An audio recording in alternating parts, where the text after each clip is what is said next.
Heyecanlı mısınız? Evet, Eminsiniz.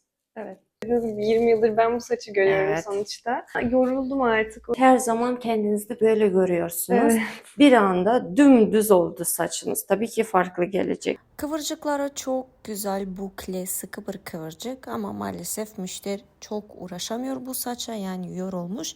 O yüzden bu saçlarda bugün düzleştiriyoruz. Nanoplastiğe ve keratin işlemi seçtik çünkü keratin bu saçlarda düzleştirmezdi. Nanoplastiğe de kızlar bilgileriniz olsun, saç yapısını tamamen değiştiriyor. İşlem yaklaşık 11,5 saat sürdü. 2 kişi yaptık ve bu sonuca bakın. Çocukluğumdan beri gerçekten istediğim şey buydu. Müşteri mutlu olduğunda biz de mutlu oluyoruz. Her iş zaman, emek ve enerji ister. Ama tam da böyle duygular bize neden bu işi yaptığımızı hatırlatıyor.